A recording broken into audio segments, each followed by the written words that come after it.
Hello everyone, कैसे आप सब। फाइनल टच एकेडमी में आपका स्वागत है। और यहाँ पे और न्यू सेशन का जो आपका बैच प्रारंभ हो चुका है। एप्लीकेशन चैनल पे आपका जो लाइव क्लास आप देख रहे हैं, उस बैच को अभी कोई भी स्टूडेंट यहाँ पे देख पाएंगे, क्योंकि सभी के लिए अभी अलाउ कर दिया गया है। बाद बाकी जो भी बैच परचेज किए होंगे उनको आपको आगे का वीडियो देखने को मिलेगा। तो सबसे पहले एक बार कंफर्म कर देंगे कि साउंड अगर क्लियर है, प्रॉपर है, तो कमेंट करके बता देंगे कि अगर साउंड प्रॉपर है तो हम लोग क्या है क्लास को स्टार्ट करेंगे। ठीक है, तो जो भी कैंडिडेट यहाँ पे जुड़े हुए हैं एक बार कंफर्म कर देंगे कि सर साउंड क्लियर है, तो हम लोग स्टार्ट करते हैं। कमेंट करने का आपको अलाउ दिया गया है, आप आराम से कमेंट कर सकते हैं। अभी जो हम लोग क्लास स्टार्ट करेंगे वो आपका मैथ का सेक्शन होगा, जिसमें कि हम लोग नंबर सिस्टम, जो मैथ में बहुत सारे चीज़ हैं जो कि नंबर सिस्टम से हम लोग स्टार्ट करते हैं। एडवांस मैथ आपका, और एडवांस मैथ में नंबर सिस्टम का एक बहुत ज़्यादा इंपॉर्टेंट रोल होता है।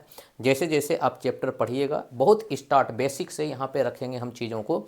अगर आपको समझ में नहीं आएगा तो आप कमेंट के ज़रिए अपने बातों को रख सकते हैं। हम कमेंट को आपको देख पा रहे हैं, और कमेंट जिनका जिनका भी यहाँ पे देखेगा उसके अनुसार हम यहाँ पे रिस्पॉन्ड करने का प्रयास करेंगे, उत्तर देने का प्रयास करेंगे। क्लियर है। हाँ, अलग बात है कि ये ऑनलाइन क्लास है तो ऑफलाइन तो हो नहीं सकता है, लेकिन हम आपको धीरे धीरे पढ़ाएंगे, ये जानते हुए कि आप जो है जीरो लेवल से पढ़ रहे हैं। अगर किन्हीं को लगता होगा कि सर बहुत धीरे पढ़ा रहे हैं, तो वो अपना स्पीड बढ़ा सकते हैं जब रिकॉर्डेड वीडियो हो जाएगा। तो ये आपका लाइव क्लास चल रहा है, लाइव क्लास के बाद ये आपका रिकॉर्डेड वीडियो हो जाएगा, कभी भी आप देख सकते हैं जब तक आपको वैलिडिटी मिलता है। तो सबसे पहले आज हम मैथ्स वाले सेक्शन पढ़ने वाले हैं, क्योंकि जब सीटेट का आप पेपर देते हैं तो सीटेट के पेपर में आपका पेपर 1 वाले विद्यार्थी के लिए खासकर देखें तो पेपर 1 वाले विद्यार्थी उसको क्या है 5 सब्जेक्ट पढ़ना होता है। तो एक तो आपका पहला सब्जेक्ट होता है जिसका नाम होता है सीडीपी, दूसरा सब्जेक्ट का नाम होता है जिसको बोलते हैं हम लोग मैथ्स, और मैथ्स का बहुत ज़्यादा इम्पोर्टेंट रोल है। साथ में आपका एवीएस होता है, और आपका चौथा पेपर लैंग्वेज 1 होता है, और पांचवा पेपर लैंग्वेज 2 होता है, मतलब भाषा 2 होता है।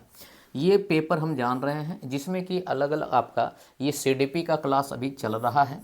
क्लियर है, ये क्लास चल रहा है, और आज से आपका स्टार्ट हो गया है मैथ्स का भी क्लास, साथ में आपका लैंग्वेज का क्लास भी स्टार्ट हो जाएगा, और ईवीएस का क्लास भी स्टार्ट हो जाएगा। थोड़ा सा टाइम रहने दीजिए, जब आपका रिजल्ट निकलेगा सीटेट का तो रिजल्ट में आप देखिएगा जो भी विद्यार्थी यहाँ पे हैं वो विद्यार्थी अगर वो सफल हो जाते हैं तो उन बढ़िया है, अगर सफल नहीं होते तो फिर से वो तैयारी करने में लग जाएंगे। क्योंकि एक कहावत है हरिवंश राय बच्चन की, कि कहावत तो नहीं बोल सकते हैं, बहुत बढ़िया पंक्तियां हैं कि असफलता एक चुनौती है, इसे स्वीकार करो, कहाँ कमी रह गई देखो और सुधार करो, जब तक न सफल हो नींद चैन को त्यागो तुम, संघर्ष का मैदान छोड़कर मत भागो तुम, कुछ किए बिना यूं ही जय जयकार नहीं होती, और कोशिश करने वालों की कभी हार नहीं होती। तो हम यहाँ यही कोशिश करेंगे कि जो विद्यार्थी एक बॉर्डर लाइन से बहुत नीचे रह गए हैं, मतलब 10 नंबर के करीब वो नीचे रह गए हैं, तो अब वो आशा ना रखें कि इतना नंबर आपका बढ़ सकता है, तो वो फिर से तैयारी में लग जाएं। तो अभी मेरा जो पोर्शन होगा वो आपका क्या होगा, मैथ्स वाले पोर्शन होंगे। जो मैथ साइंस भी मेरे स्टूडेंट हैं वो भी पढ़ रहे होंगे, और जो 1 to 5 वाले स्टूडेंट हैं वो भी पढ़ रहे होंगे। बाद में हम आपको ये भी बता दें, जो पेपर 2 वाले विद्यार्थी हैं, जो पेपर 2 वाले विद्यार्थी हैं, उन पेपर 2 वाले विद्यार्थी जो 6 to 8 वाले हैं उनको भी मैथ पढ़ना है, क्योंकि उनका पहला जो होता है वो आपका सीडीपी होता है, और सीडीपी का क्लास आपका चल ही रहा है। साथ में आपका मैथ्स का क्लास होता है, और मैथ्स का क्लास अभी जो पढ़ाएंगे वो बेसिक होगा। जो 1 to 5 और 6 to 8 दोनों का बेसिक मैथ चलेगा, बेसिक मैथ को हम लोग यहाँ पे पढ़ेंगे। जब आपका एडवांस मैथ शुरू हो जाएगा, मतलब आप जानने लगिएगा, मैथ समझिए लगिएगा, तो आपका 6 to 8 का अलग से भी मैथ आपका दिया जाएगा। साथ में आपका साइंस वाले पोर्शन होंगे, और साइंस वाला पोर्शन अभी स्टार्ट नहीं होगा, क्योंकि आप जब तक थोड़ा सा मैथ में बेसिक चीज़ आप जानने लेते हैं तब तक साइंस के पोर्शन को हम स्टार्ट नहीं करेंगे। उसके बाद यहाँ भी आपका लैंग्वेज 1 और लैंग्वेज 2 होता है मैथ साइंस वाले स्टूडेंट के लिए। तो यहाँ पे हम जो स्टार्ट कर रहे हैं वो आपका क्या है, मैथ वाले पोर्शन को स्टार्ट कर रहे हैं, और मैथ वाले पोर्शन में क्या क्या सिलेबस रहने वाला है जिसको हम पढ़ेंगे उसको हम आगे डिस्कस कर लेते हैं। क्लियर है। ये मैथ वाला पोर्शन कुछ इस टाइप से होता है कि अगर पेपर 1 वाले विद्यार्थी का बात करें, पेपर 1 वाले विद्यार्थी जो होते हैं, पेपर 1 वाले स्टूडेंट जो होते हैं जिसको 1 to 5 का तैयारी करना होता है, और पेपर 2 वाले विद्यार्थी जो कि मैथ साइंस से हैं, जो कि मैथ साइंस है, जिनका बैकग्राउंड मैथ साइंस से है, पेपर 2 वाले विद्यार्थी को भी मैथ पढ़ना है, पेपर 1 वाले विद्यार्थी को भी मैथ पढ़ना है। पेपर 1 वाले विद्यार्थी जो मैथ पढ़ेंगे वो मैथ उनको पढ़ना है 30 नंबर के लिए। कितना नंबर के लिए? 30 नंबर के लिए मैथ पढ़ना है। और पेपर 2 वाले विद्यार्थी भी हैं, उनको भी आपको मैथ पढ़ना है। कितना नंबर के लिए? उनको भी पढ़ना है 30 नंबर के लिए। बस दोनों में अंतर है कुछ। क्या अंतर है समझिएगा। ये मैथ जो 30 नंबर का आता है, इस 30 नंबर के मैथ 2 भागों में बटा होता है पेपर 1 में। एक तो 15 नंबर का क्वेश्चन जो होता है वो सब्जेक्ट से होता है, वो आपका सब्जेक्ट से होता है। सब्जेक्ट बोले तो वो मैथ में आपका कॉन्सेप्ट होता है, कंटेंट होता है। ये आपका कंटेंट होता है जिसको आप मैथ बुक में पढ़ते हैं सिलेबस के माध्यम से। जो सिलेबस आप पढ़ते हैं उसी को हम लोग कंटेंट बोलते हैं, उसी को हम लोग सब्जेक्ट बोलते हैं, तो उसी को हम लोग सिलेबस बोलते हैं। तो 15 नंबर तो आएगा आपका सिलेबस से। बाकी बात जो 15 नंबर होता है क्वेश्चन, वो 15 नंबर का क्वेश्चन आपको देखने को मिलता है किससे? ये 15 नंबर का क्वेश्चन आपका होता है टीचर ट्रेनिंग, जो बीएड या डीएलएड के कोर्स में देखते हैं। बीएड या डीएलएड वाले कोर्स में देखते हैं, जिसको हम बोलते हैं पेडागोजी। जिसको हम लोग क्या बोलते हैं? पेडागोजी। तो हम बोल सकते हैं कि 15 नंबर का जो क्वेश्चन आता है वो आपका पेडागोजी होता है। और ये पेडागोजी वो रिलेटेड होता है किससे? ये पेडागोजी रिलेटेड होता है CDP। इसका मतलब अगर आपका CDP बढ़िया है तो पेडागोजी बहुत बढ़िया कर पाइएगा 15 नंबर का। तो अभी हम लोग जो स्टार्ट करेंगे वो 15 नंबर का पोर्शन स्टार्ट करेंगे, जिसमें कि ये कंटेंट वाले पोर्शन होंगे। ये कंटेंट वाले जब हम पेपर 2 वाले विद्यार्थी के लिए आते हैं तो पेपर 2 वाले विद्यार्थी का जो बटा होता है वो 2 भाग में बटा होता है। एक तो आपका 20 नंबर का क्वेश्चन। देखिए पेपर 1 में 15 नंबर का ही कंटेंट था। पेपर 2 वाले विद्यार्थी को जब मैथ का क्वेश्चन पूछा जाता है 30 में, तो 30 में 20 नंबर का उसको क्या है? सब्जेक्ट पूछा जाता है। 20 नंबर का ही सब्जेक्ट पूछ लिया जाता है।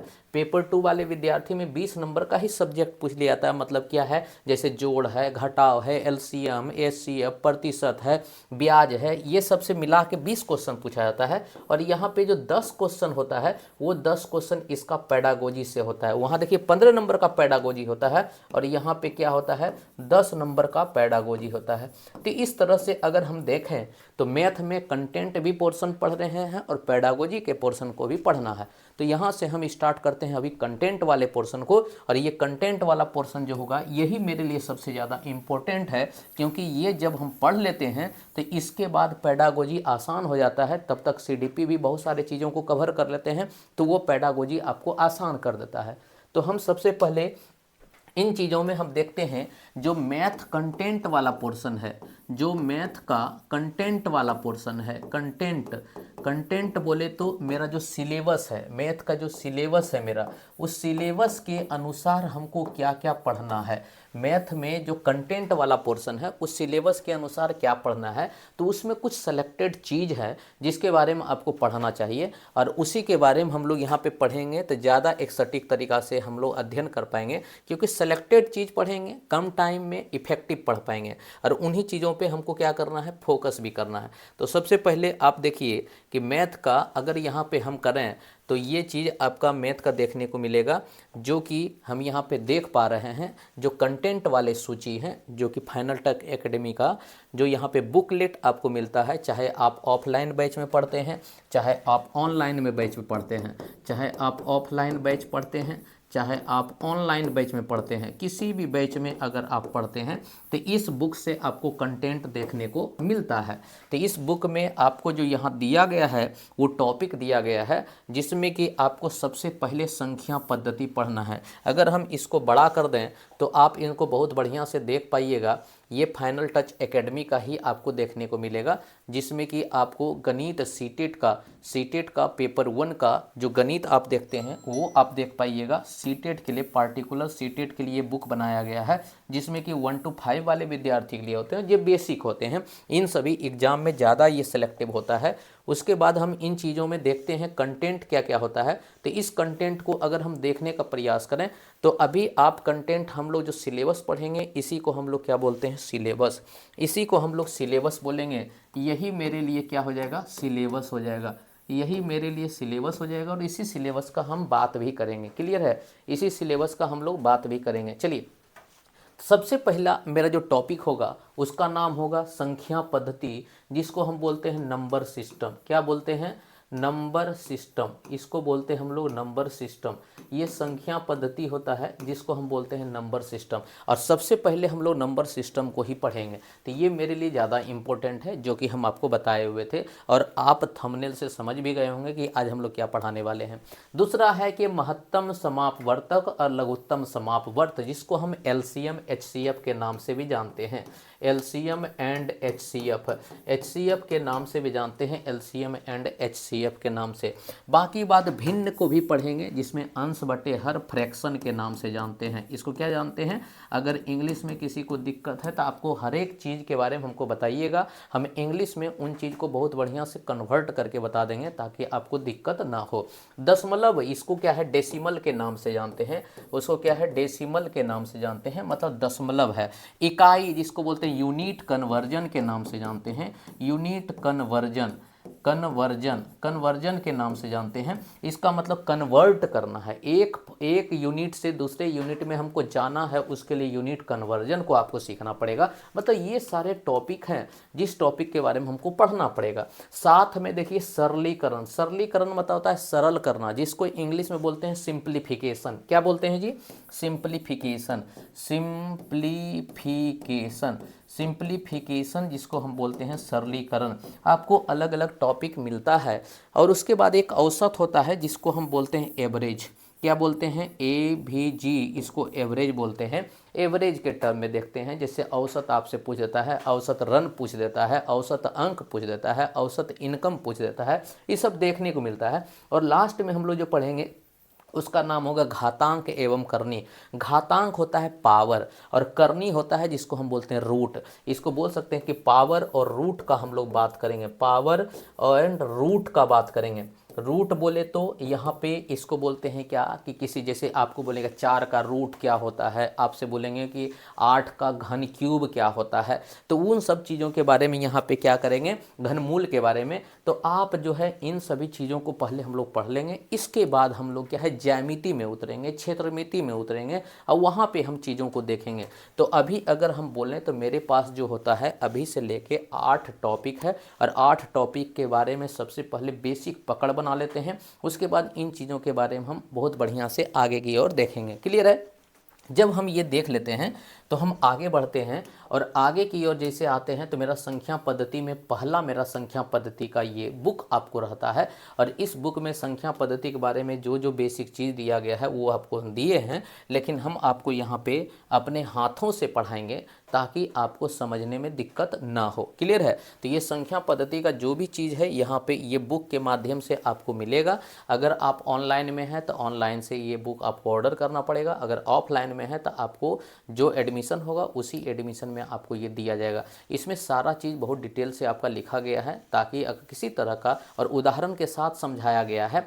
और उदाहरण के साथ के बाद आप देखिएगा इस बुक में क्या है कि आपका जो भी प्रीवियस ईयर क्वेश्चन पूछा गया है उसका पूरा समावेश देखने को मिलेगा। ये जितना चीज़ चल रहा है सब संख्या पद्धति में ही चल रहा है और संख्या पद्धति में जैसे आप आते हैं तो इसके लिए हम यहाँ पे प्रैक्टिस क्वेश्चन दिए हुए हैं। जैसे यहाँ प्रैक्टिस क्वेश्चन दिए हुए हैं ताकि अभ्यास प्रश्न आपका है और एक एक क्वेश्चन जो है प्रीवियस ईयर क्वेश्चन पे आधारित है। इसको अगर आप बनाते हैं तो आपके लिए ज़्यादा ही इम्पोर्टेंट हो जाता है और इस तरह से आप इन चीज़ों को बनाते हैं तो अगर आप प्रैक्टिस कर लेते हैं तो 42 क्वेश्चन आपका प्रैक्टिस का है। उसके बाद देखिए सीटेट वाले प्रश्न हैं, मतलब कि जितना भी प्रीवियस ईयर क्वेश्चन सीटेट में पूछा हुआ है PYQ उस क्वेश्चन का यहाँ पे समावेश है। और इन क्वेश्चन को आप जब बनाते हैं, क्योंकि इसके पहले हम इतना बेसिक जानकारी इकट्ठा कर लेते हैं कि इन क्वेश्चन को बनाने में हमको कोई दिक्कत नहीं होगा। क्लियर है? तो आराम से ये क्वेश्चन हम बनाते हैं और यहाँ से लेके 43 नंबर से लेके आपको 140 नंबर तक, मतलब कि कम से कम 90 या 100 क्वेश्चन ऐसे हैं जो कि यहाँ पे कम से कम प्रीवियस ईयर के हैं, मतलब 127 क्वेश्चन तक आपका प्रीवियस ईयर क्वेश्चन है और प्रीवियस ईयर क्वेश्चन में जो जो आया गया है उसको यहाँ पे हम दर्शाए हुए हैं। तो हमें लगता है कि इन चीज़ों को अगर आप बना लीजिएगा तो संख्या पद्धति के बेसिक चीज़ों को बहुत बढ़िया से समझ सकते हैं। और आपके सामने अगर किसी भी तरह का क्वेश्चन आता है तो हाँ, हम ये तो गारंटी नहीं देते हैं, लेकिन इतना ज़रूर बोल सकते हैं कि क्वेश्चन को छोड़ के आप नहीं निकलिएगा, वो क्वेश्चन से आप लड़ने का ताकत मिल जाएगा आपको। क्लियर है? तो यहाँ से sir BPSC offline new batch कब से स्टार्ट हो गया? बीपीएससी का ऑफलाइन न्यू बैच आपका स्टार्ट हो गया है, जो कि आपका हम आपको बताए थे कि 2 ही तारीख से स्टार्ट हो गया है। आज आपका दूसरा क्लास भी था और कल आपका तीसरा क्लास भी होगा। क्लियर है? तो डेली आपका क्लास चल रहा है बीपीएससी का। इसके बारे में आप बाद में बात कीजिएगा, कॉन्टैक्ट होगा ही, और साथ में अगर मैसेज कर सकते हैं तो मैसेज पे बात कर लीजिएगा। क्लियर है? तो हम यहाँ पे आते हैं जो सीटेट वाले बैच के लिए, और यहाँ से सीटेट वाले बैच के लिए जो अभी हम लोग क्लास स्टार्ट करेंगे वो क्लास होगा मेरा किसका? वो क्लास होगा मेरा मैथ्स का। और मैथ्स वाले कंटेंट में सबसे पहला जो मेरा सिलेबस होगा उस सिलेबस का नाम होगा संख्या पद्धति। उसका नाम मेरा क्या हो गया? संख्या पद्धति। संख्या पद्धति। अब आपसे क्वेश्चन में यही होगा, संख्या पद्धति मेरा पहला जो है चैप्टर का नाम है, और इसी चैप्टर को हमको पढ़ना है जिसको हम नंबर सिस्टम बोलते हैं। क्या बोलते हैं? Number system. नंबर सिस्टम बोलते हैं। अब बताइए, नंबर सिस्टम में संख्या पद्धति में आपसे पूछा जा रहा है कि बताइए संख्या क्या है। आपसे पूछा जा रहा है कि संख्या क्या है। क्लियर है? आपसे पूछा जा रहा है कि संख्या क्या है। तो हम जानते हैं कि संख्या 2 चीज़ होता है, जिसके बारे में आपको क्या है, थोड़ा सा बेसिक नॉलेज आपको रखना जरूरी है। 2 चीज़ क्या होता है उसको समझिएगा। हम आपको बोलते हैं कि अगर आपसे पूछे कि संख्या क्या है, तो हम 2 चीज़ कम से कम कंफर्म कर लेते हैं। पहला चीज़ होता है, एक होता है जिसको हम बोलते हैं संख्या, एक होता है जिसको हम बोलते हैं संख्या, एक होता है संख्या। कभी कभी दूसरा कलर चलने लगता है, दिक्कत नहीं लीजिएगा। इसको बोलते हैं हम लोग नंबर। इसको हम लोग क्या बोलते हैं? नंबर। संख्या, इसको हम बोलते हैं नंबर। और एक होता है जिसको हम बोलते हैं अंक। एक क्या होता है? जिसको हम बोलते हैं अंक, या इसी को हम बोलते हैं डिजिट। इसको क्या बोलते हैं हम लोग? डिजिट बोलते हैं। दोनों में अंतर क्या है? दोनों में क्या चीज़ देखने को मिलता है? चूंकि हम संख्या पद्धति पढ़ रहे हैं, अब पद्धति का मतलब होता है सिस्टम, और सिस्टम का मतलब होता है कि उस पर आधारित जितना भी चीज़ है जिसके बारे में हम चर्चा कर सकते हैं वो एक सिस्टम है।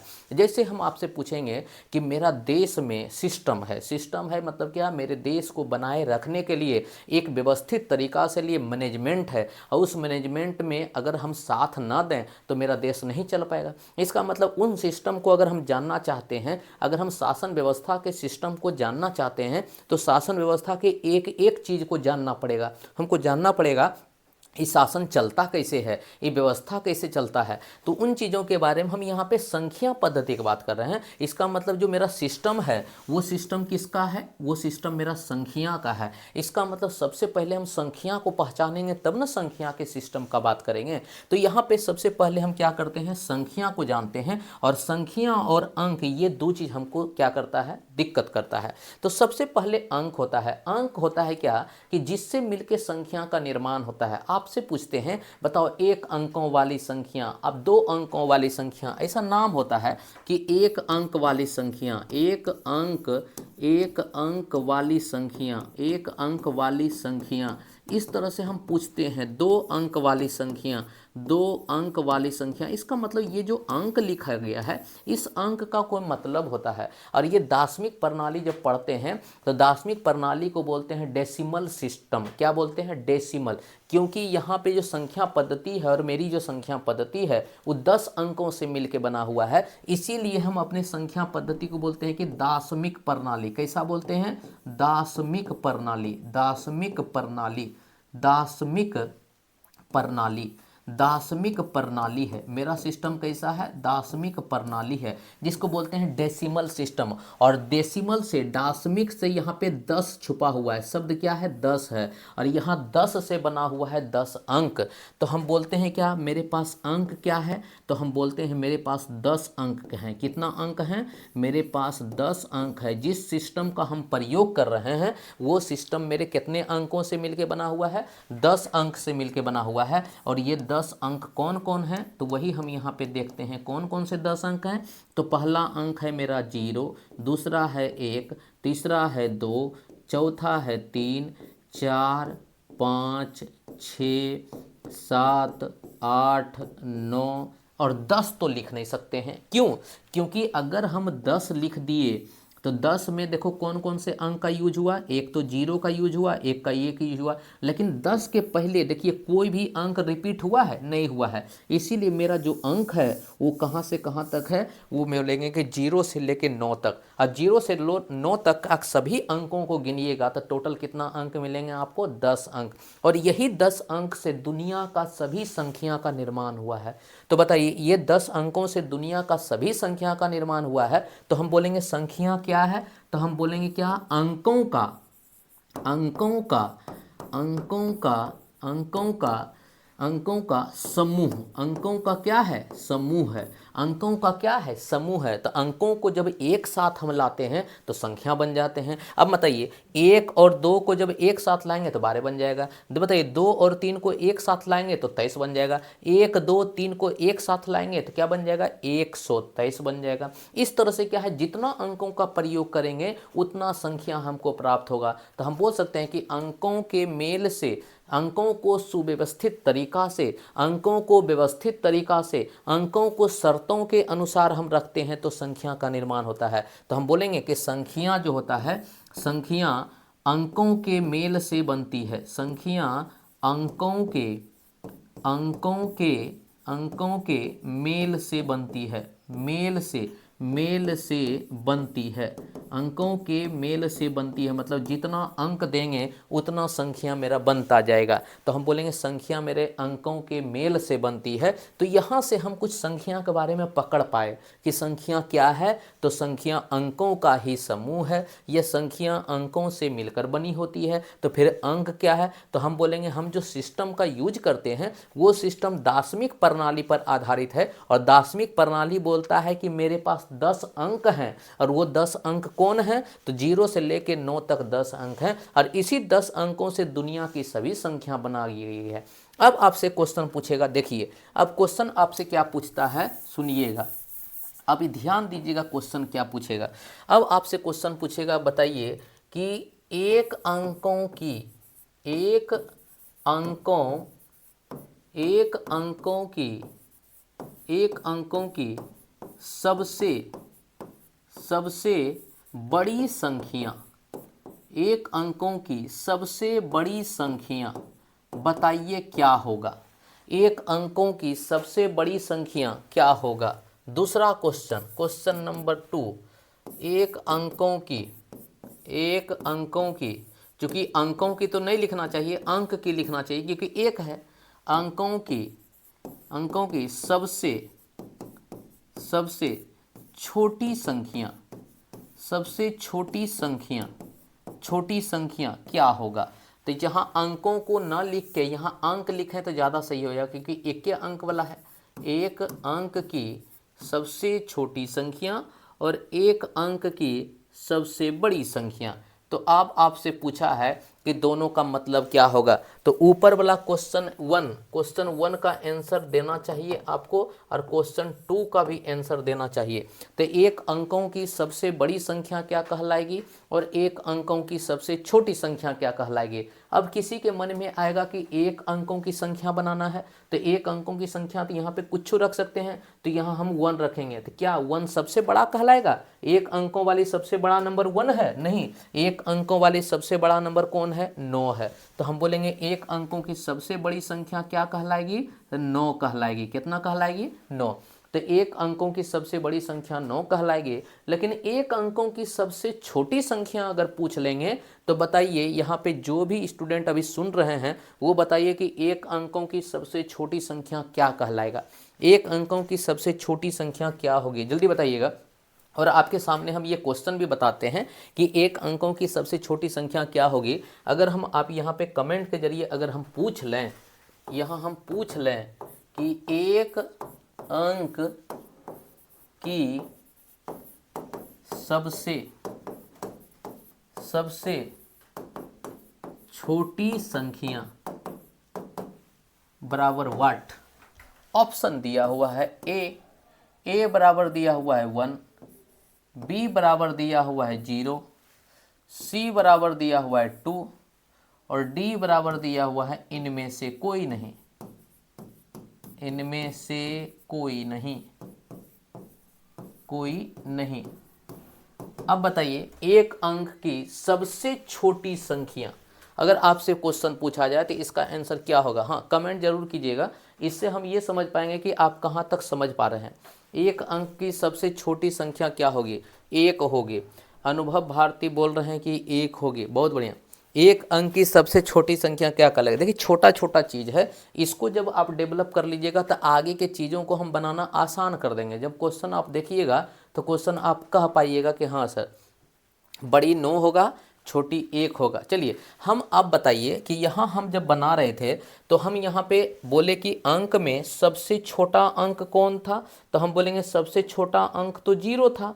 तो हम काहे नहीं बोल रहे हैं कि सबसे 0, क्योंकि सबसे बड़ा में जब 9 था तो हम सबसे बड़ा में 9 को 9 लिख दिए, तो सबसे छोटा में तो 0 होना चाहिए। हम जानते हैं कि 0 का तब तक कोई वैल्यू नहीं होता है जब तक उसके पहले कोई अंक ना हो। डायरेक्ट 0 आ जाए तो 0 का कोई वैल्यू नहीं। अगर डायरेक्ट 0 हम लिखते हैं तो 0 का कोई वैल्यू नहीं होता है। इसीलिए यहाँ से अगर क्वेश्चन पूछा जाए कि एक अंकों की सबसे छोटी कौन होगा, तो हम उसको क्या नाम देंगे? 1 देंगे, क्योंकि 1 से नीचे जो होता है 0, उस 0 का हम लोग कभी काउंटिंग नहीं करते हैं, इसीलिए उसका कोई आधार नहीं होता है। लेकिन अगर कोई नंबर लिख दें, उस नंबर के बाद 0 का बहुत ज़्यादा वैल्यू होता है। तो यहाँ से अगर हम क्वेश्चन पूछेंगे कि एक अंक की सबसे छोटी संख्या क्या होगी, तो हम उसका नाम क्या देंगे? उसका नाम हम 1 देंगे, और सबका आंसर यहाँ पे आना चाहिए। अब यहाँ से हम कुछ क्वेश्चन देते हैं और क्वेश्चन को आप करने भी लगिएगा। चलिए यहाँ से हम स्टार्ट करते हैं अब क्वेश्चन देना। क्वेश्चन नंबर 1, क्वेश्चन नंबर 1 यहाँ हम आपसे पूछते हैं कि दो अंकों की सबसे छोटी एवं सबसे बड़ी संख्या का अंतर ज्ञात करें। सबसे छोटी एवं बड़ी संख्या का अंतर ज्ञात करें। ऑप्शन ए में दिया हुआ है 89, ऑप्शन बी में दिया हुआ है 90, ऑप्शन सी में दिया हुआ है 91, ऑप्शन डी में दिया हुआ है नन ऑफ दीज। चलिए अब आपसे क्वेश्चन पूछा है कि दो अंकों की सबसे बड़ी संख्या और सबसे छोटी संख्या के बीच का अंतर क्या होगा। अब इन चीज़ों के बारे में आप जल्दी इसका बताइए कि आंसर क्या होने वाला है, जल्दी बताइएगा। जिनका पे क्लास अभी छूटा हुआ है सिर्फ वही क्लास को अटेंड करेंगे, बाकी बात कोई दिक्कत नहीं है। आप आराम से अपने जगह पे रह सकते हैं, और बीपीएससी टीचर का जो बैच चलेगा उस बीपीएससी टीचर के बैच में आप आराम से ज्वाइन कर सकते हैं उन क्लासों को। बाकी बात जो भी होगा स्टूडेंट, यहाँ पे बीपीएससी टीचर का आपका अलग बैच चल गया है, उसमें अभी लाइव क्लास हम दे नहीं पा रहे हैं, उसमें रिकॉर्डेड क्लास आपका जा रहा है। क्लियर है? तो बीपीएससी टीचर वाले क्लास को वहाँ पे देख लीजिएगा, वहाँ आपको समझ में आएगा। तो जल्दी यहाँ पे बताइएगा क्या होगा आंसर बताइएगा क्या होगा। दो अंकों की सबसे बड़ी एवं सबसे छोटी संख्या के बीच का अंतर क्या होगा? दो अंकों की सबसे बड़ी एवं सबसे छोटी संख्या के बीच का अंतर क्या होगा? जल्दी बताइएगा इसका आंसर क्या होगा। तो हम लिखेंगे, चलिए यहाँ पे आंसर अगर देने में आप लोग लेट कर रहे हैं तो इसका समझ लीजिए, बाकी बात तो अगर आपको पता होगा तो आप कर ही लीजिएगा। क्योंकि यहाँ पे क्लास चल रहा है तो क्लास में इफेक्टिव क्लास आपका 1 घंटा का होना चाहिए, है ना। सॉल्यूशन में देखिएगा, सॉल्यूशन में हम क्या कर रहे हैं कि हम पूछ रहे हैं कि दो अंकों की, तो हम यहाँ सबसे बड़ी पूछेंगे। पहले तो यहाँ सबसे बड़ी संख्या लिखेंगे, तो सबसे बड़ी अगर लिखेंगे तो 2 अंक, तो 1 अंक और 2 अंक, 2 गो चिन्ह पारेंगे तो दोनों में 1 गो अंक देना पड़ेगा। उसी तरह सबसे छोटी अगर पूछेंगे, सबसे अगर छोटी रहेगा तो सबसे छोटी में भी 2 अंक, 1 अंक और 2 अंक, क्योंकि 2 अंकों वाली संख्या में 2 अंक डालना पड़ेगा और 1 अंकों वाली संख्या में 1 अंक रखना पड़ेगा। तो इसको हमको समझना पड़ेगा कि कौन जो है 2 अंकों वाली संख्या है और कौन 1 अंकों वाली संख्या है। अब यहाँ पर समझिए कि 2 अंकों की सबसे बड़ी जो संख्या होगा वो क्या कहलाएगा? आपका 99। क्या कहलाएगा? आपका 99। बोलिए कि सर ऐसा क्या है?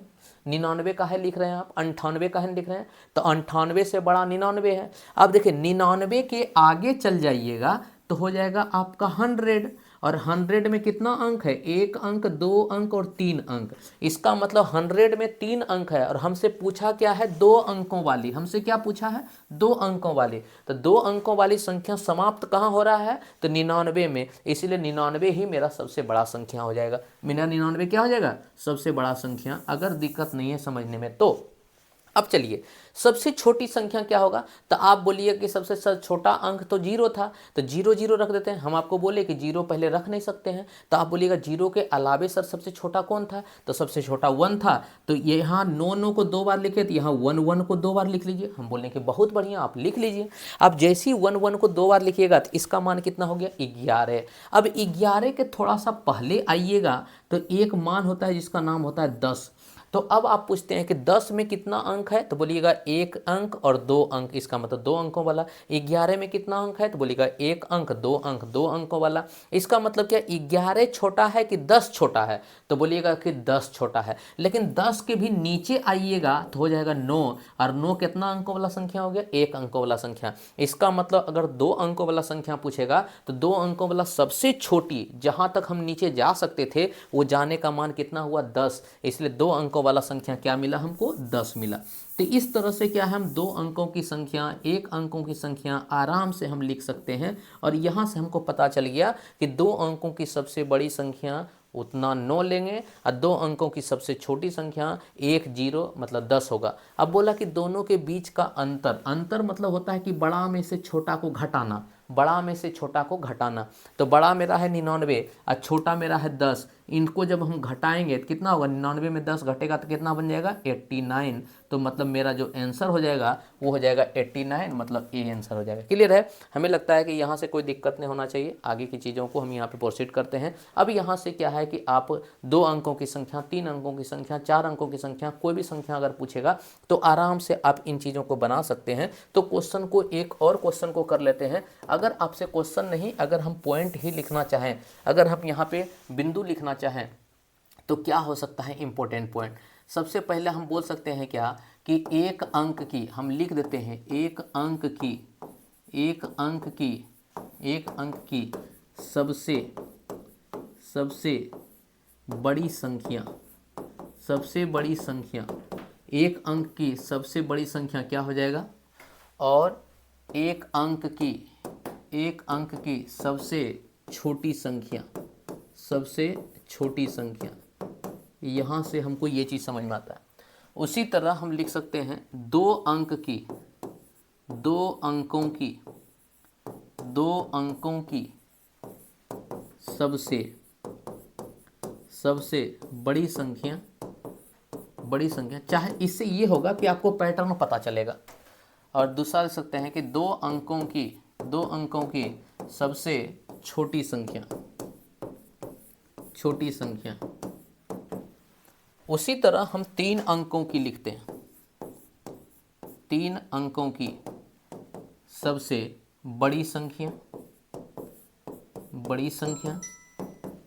उसी तरह हम लिखते हैं 3 अंकों की, 3 अंकों की सबसे छोटी संख्या, 3 अंकों की सबसे छोटी संख्या। तो अब बताइए, 1 अंकों की है तो हम 1 लाइन लगाएंगे, 1 अंकों की छोटी है तो 1 लाइन लगाएंगे, 2 अंकों की है तो हम 2 लाइन लगाएंगे, 2 अंकों की है तो हम 2 लाइन लगाएंगे, 3 अंकों की है तो हम 3 लाइन लगाएंगे, यहाँ 3 अंकों की है तो हम 3 लाइन लगाएंगे। अभी बड़ा है कि छोटा है हम कुछ नहीं किए, जितना अंक बोला उतना हम घर बना दिए। अब इसी घर में हमको क्या करना, सजाना है। अब सोचिए, 1 अंक का पूछा तो क्या पूछा, यहाँ पे सबसे बड़ी, क्या पूछा, सबसे बड़ी। और 1 अंक का सबसे बड़ा हम क्या लिखेंगे, 1 9। कितना लिखेंगे, 1 9। तो हम बोल सकते हैं 1 अंकों की सबसे बड़ी संख्या क्या मिल जाएगा, 1 9। 1 अंकों की सबसे बड़ी संख्या क्या मिल जाएगा, 1 9। क्लियर है। उसी तरह पूछेगा क्या कि 2 अंकों की सबसे बड़ी, तो हम 2 अंकों की सबसे बड़ी 2 × 9। आप पूछेगा कि 3 अंकों की सबसे बड़ी, तो हम बोलेंगे 3 × 9। इसका मतलब क्या हुआ किसी भी अंक का हमको पूछेगा सबसे बड़ा, तो उतना बार हम 9 को लिखेंगे। 1 अंकों को पूछा तो 1 बार 9, 2 अंकों का सबसे बड़ा तो 2 बार 9, 3 अंकों का सबसे बड़ा तो 3 बार 9। अब देखिए छोटा में आते हैं। 1 अंकों की पूछी सबसे छोटी, हम जानते हैं 1 अंकों का सबसे छोटा क्या होता है, 1।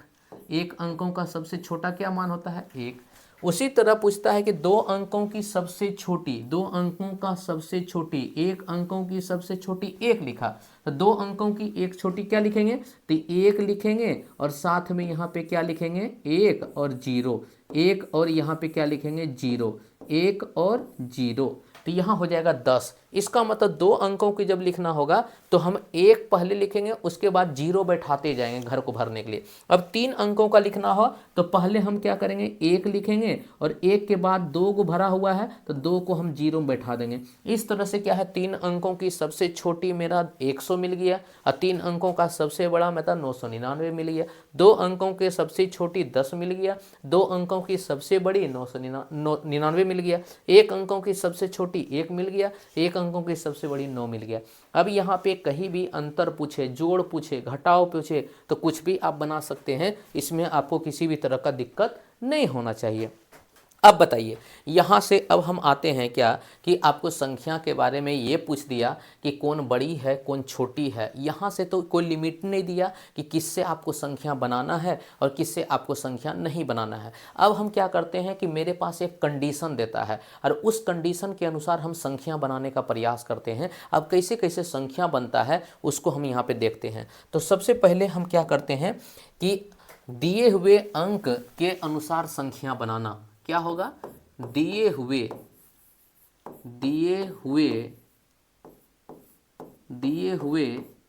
अंक के अनुसार संख्या बनाना। दिए हुए अंक के अनुसार संख्या बनाना, इसको हम देखते हैं। तो कि दिए हुए अंक के अनुसार हम संख्या कैसे बनाना सीखते हैं। दिए हुए अंक के अनुसार कैसे हम संख्या बनाना सीखते हैं। सबसे पहला अगर हमसे आपसे क्वेश्चन पूछे, क्वेश्चन नंबर कि आपसे कोई पूछता है कि बताइए मेरे पास दिया हुआ है अंक 1, 5, 3 का प्रयोग करके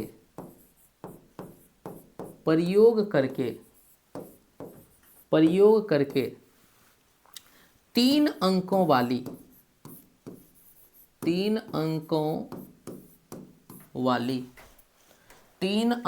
वाली सबसे बड़ी एवं सबसे छोटी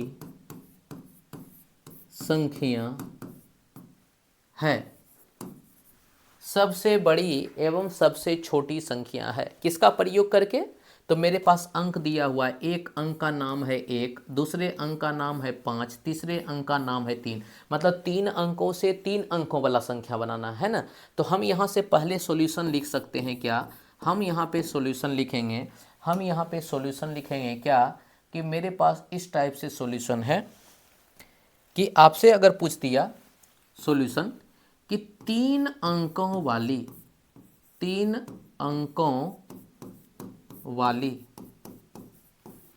सबसे बड़ी संख्या और 3 अंकों वाली सबसे छोटी संख्या, हमको यही पूछा। अगर मेरे पास, हम सिंपल बात जानते हैं, अगर मेरे पास ये अंक ना दिया रहता और 3 अंकों का सबसे बड़ा पूछ लिया होता तो 3 × 9 हम लिखते वहाँ 3 × 9। लेकिन मेरे पास अब यहाँ पे कंडीशन दे दिया कि इसी 3 अंकों का प्रयोग करके बनाना है। अब 9 नहीं लिखना है, अब इसी को लिखना है आपको, यही 3 अंक बनाना है। तो आप समझिए इसी 3 अंकों का प्रयोग करके अगर हम संख्या बनाना चाहते हैं तो हम यहाँ पे क्या देख रहे हैं कि सबसे सबसे बड़ी। इसका मतलब हम देखेंगे कि जो बड़ा अंक है उसको हम पहले निकालेंगे। तो इसमें बड़ा अंक सबसे पहले कौन है? तो बड़ा अंक है 5। इस अंकों में एक बड़ा है कि 5 बड़ा है कि 3 बड़ा है? तो हम बोलेंगे 5 बड़ा है। जो बड़ा होगा उसको हम लोग पहले रखेंगे, उसको हम लोग क्या करेंगे? पहले रखेंगे। इसका मतलब 5 हम पहले रखेंगे। अब ऐसा क्यों कर रहे हैं? तो आगे जैसे जैसे पढ़िएगा हम आपको बताएंगे स्थानीय मान और जातीय मान। उसके बाद इससे छोटा कौन है? बोलेंगे 3 है। उससे छोटा कौन है? तो बोलेंगे 1 है। तो अब यहाँ पे मेरा जो संख्या बना वो मेरा संख्या बन गया 531। अब किन्हीं को लगता है कि हम 531 से भी बड़ा बना सकते हैं, तो कैसे बना सकते हैं? किसी के मन में अभी ख्याल आ रहा होगा कि सर वहाँ जब आप संख्या लिखना होता था तो जब सबसे बड़ी लिखते थे तो बड़ा अंक को 3 बार लिखते थे, तो यहाँ पे आप 5 5 5 काहे नहीं लिख रहे हैं? क्योंकि 555 531 से भी बड़ा है। लेकिन यहाँ तो बोल दिया कि तीनों अंक का प्रयोग करना है, इसका मतलब आप एक अंक का न प्रयोग किए हैं, यहाँ पे तीनों अंक का प्रयोग करना है। इसीलिए हम 5 5 5 को नहीं लिख सकते हैं। अगर 5 5 5 को लिख दिए तो फिर 3 और 1 का प्रयोग नहीं हो पाया, और यही तीनों का प्रयोग करके हमको बनाना है। इसलिए मेरे पास कंडीशन है, तो कंडीशन के अनुसार जो सबसे बड़ा बनेगा वो क्या बनेगा? आपका 531। अब इससे छोटा, इससे बड़ा तो बन नहीं सकता है अगर आप कोशिश कीजिएगा तो। लेकिन 3 अंकों की पूछी सबसे छोटी। अब बताओ जो बड़ा अंक है उसको अगर हम पलट दें, उसको हम पलट दें तो सबसे छोटा बन जाएगा। अब बताइए 1 को बाद में लिखें तो 1 को अगर पहले लिख दें सबसे छोटा बन जाएगा, उसके बाद 3 लिख दें, उसके बाद हम 5 लिख दें, तो यहाँ क्या हो जाएगा आपका? ये हो जाएगा 531 सबसे बड़ी और 135 सबसे छोटी। अब बताइए इससे छोटा कोई अंक हो सकता है? नहीं हो सकता। अब किसी के मन में आएगा कि सर हम 3 को पहले रखेंगे। अगर 3 को पहले रखिएगा तो हो जाएगा 300, क्योंकि ये 100 के पोजीशन पे है, इकाई दहाई सैकड़ा। इस 100 पे अगर 3 आ जाएगा तो हो जाएगा 300। तो 300 बड़ा है कि 100 बड़ा है? तो आप बोलिएगा 100 छोटा है और 300 बड़ा है। हमको छोटी संख्या बनाना है, इसका मतलब छोटा अंक को हमको पहले रखना पड़ेगा। यहाँ बड़ी संख्या बनाना है इसलिए बड़ा अंक को पहले रखना होगा। इस तरह से अगर हम देखें तो मेरे पास जो छोटी संख्या या बड़ी संख्या है वो आपको यहाँ पे समझ में आ रहा है।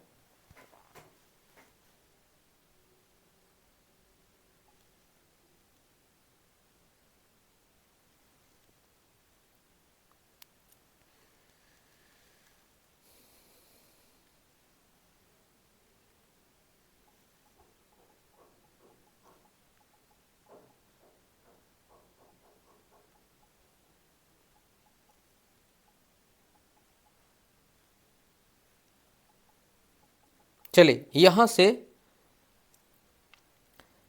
से हम आते हैं और आगे की चीज़ को, चलिए यहाँ से हम देखने की कोशिश करते हैं जो कि आपका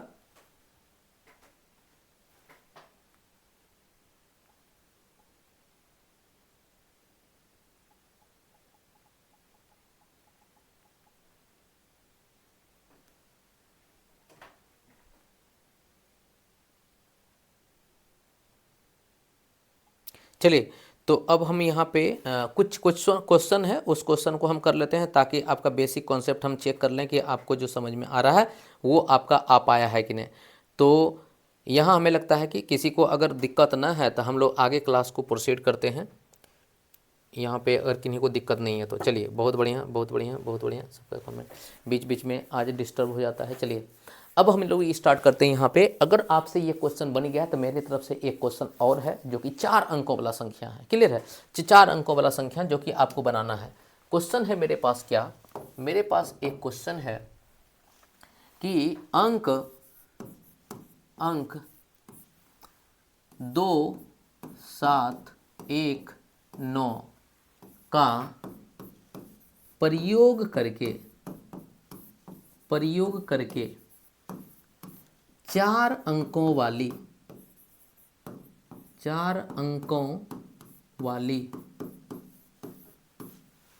सबसे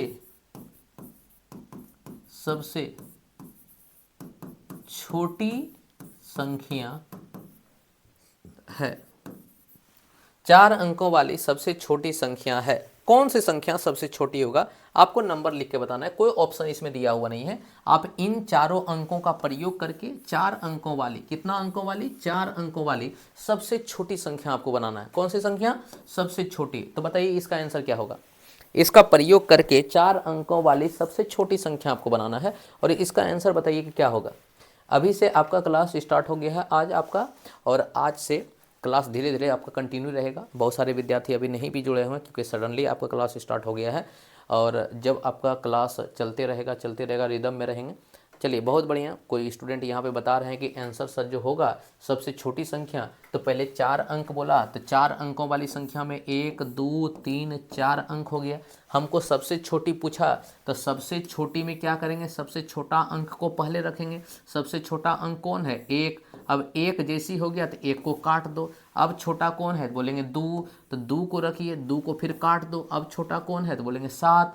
अब 7 को रखेंगे, फिर 7 को काट दो। अब कौन बचा, 9, इसका मतलब 9। तो मेरे पास जो संख्या हुआ वो हुआ आपका 1279। 1279 ही मेरा क्या हुआ, मेरा आंसर हुआ। इसका मतलब जिनका भी यहाँ पे इतना आंसर आ रहा है उनका सही है, जिनका भी आंसर इतना आ रहा है उनका सही है। तो अभी आपका कुछ बेसिक चीज़ था जिसके बारे में आपको इंट्रोड्यूस करना था। बाकी बात जो मेन क्लास होगा वो तो हम लोग कल से स्टार्ट करेंगे, जिसमें अलग अलग संख्याओं को हमको बनाना भी है और संख्याओं के बीच में अंतर भी निकालना है। फिर उसके बाद हम लोग जातीय मान और स्थानीय मान पढ़ेंगे, संख्या के प्रकार पढ़ेंगे, अलग अलग चीज़ों के बारे में वहाँ पे हम लोग संख्या पद्धति में नॉर्मल जो चीज़ होता है, बेसिक जो चीज़ होता है उसको हम लोग करते जाएंगे। हाँ, साथ में हम आपको ये भी बता दें, जो भी स्टूडेंट यहाँ पे हैं और वो बीपीएससी टीचर का तैयारी कर रहे हैं, क्योंकि अभी तो सबका अलाउ हो गया है, तो कोई भी स्टूडेंट यहाँ पे ज्वाइन किए होंगे तो बीपीएससी टीचर का तैयारी कर रहे हैं, तो एप्लीकेशन पे आपका बीपीएससी टीचर का बैच आपका स्टार्ट हो चुका है, उसको ज्वाइन कर सकते हैं। अगर ऑफलाइन बैच ज्वाइन करना चाहते हैं तो आप एप्लीकेशन चैनल के अलावे जो है आप आराम से फाइनल टच एकेडमी के ऑफिस में आके कॉन्टैक्ट कर सकते हैं, वहाँ से आपको सारा डिटेल मिल जाएगा। और आपका बैच स्टार्ट हो चुका है, देर ना कीजिए क्योंकि आपके पास लिमिटेड टाइम है, कभी एग्ज़ाम हो जाएगा ना आपको पता है ना किसी को पता है, और पहले से प्रिपेयर होकर रहना ही आपके लिए क्या है, फ़ायदेमंद है। तो वहाँ आप कोशिश कीजिए कि ज़्यादा से ज़्यादा और चीज़ों को कर पाएँ और कवर कर पाएँ कम समय में इफ़ेक्टिव तरीक़ा से। चलिए फिर मिलते हैं आपको नेक्स्ट क्लास में। अभी हम आपको बता दें कि अभी आपका मैथ जो क्लास हुआ था वो 1 to 5 का बेसिकली था, और साथ में आपको मतलब बेसिक चीज़ अगर 6 to 8 वाले नहीं समझते हैं तो उनके लिए भी स्टार्ट था। 6 to 8 का भी मैथ अपना स्टार्ट होगा, 1 to 5 का भी मैथ चल ही रहा है, और साथ में धीरे धीरे जैसे आप क्लास रिदम में होगा तो वो आपका प्रैक्टिस भी देते जाएंगे, हम क्वेश्चन कराते जाएंगे और साथ में थ्योरी भी देते जाएंगे ताकि आपको दिक्कत नहीं हो। ऑफलाइन तक क्लास ऑफलाइन चल ही रहा है, ऑफलाइन वाला बच्चा भी अगर ऑनलाइन क्लास को देखेंगे तो कभी भी उनको दिक्कत नहीं होगा। क्लियर है? तो फिर मिलते हैं आपको नेक्स्ट वीडियो में, तब तक के लिए थैंक यू, बाय बाय।